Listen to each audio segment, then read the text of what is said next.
For Fisher.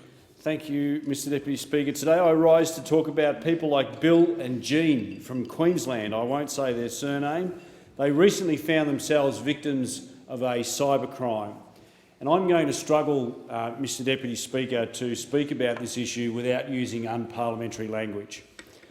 After innocently clicking on a Facebook ad that promised to deliver long-term financial returns for as little as $250 up front, Bill and Jean were scammed of over $300,000 of their life savings and their home.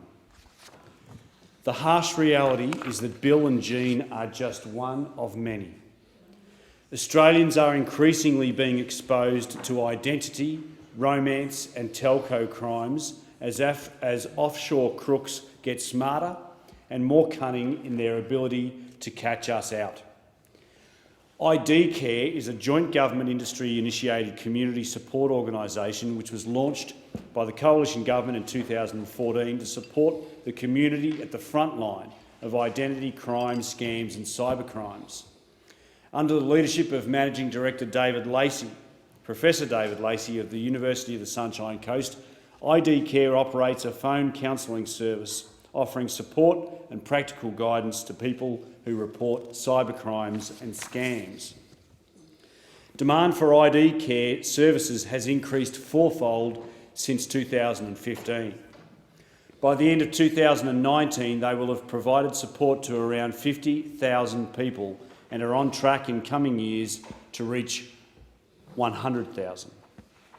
On the Sunshine Coast alone, 1 in 330 people will contact IDCare to seek assistance in dealing with a scam or cybercrime activity. Nationally, 1 in 800 people will call upon the services of IDCare. The ACCC's Targeting Scams report found that in 2018, Australians lost $489.7 million to scams, and I'd suggest that's conservative. This report also identified that scammers are increasingly using technology and applications like Facebook to increase their reach and efficiency to develop new scams. Instances of impersonations of the Australian Tax Office also rose by 900% in 2018 through the use of robocalls. I've been one of them many times, threatening warrants for my arrest if I do not act urgently by calling a particular number to clear my purported debt to the Tax Office. Mr Deputy Speaker, it makes my blood boil to see these crooks trying to steal money from hard-working and often retired Australians. Scams, cybercrimes and identity crimes impact every Australian. Even my own dad nearly became a victim, Mr Deputy Speaker, when he responded to a sales ad for buying a vintage MG sports car. It was thanks to the suspicions of the bank teller that identified that this was a scam. As it turned out, the teller was right, and it was right that she sounded the alarm. Fortunately, financial institutions just like the one my dad uses are now taking a much more proactive approach to dealing with instances of cybercrimes, which will go a long way to intercepting dodgy sales transactions. The Morrison government is making strong progress in this space and is committed to providing funding to establish education tools and programs so our community can protect ourselves against cybercrimes.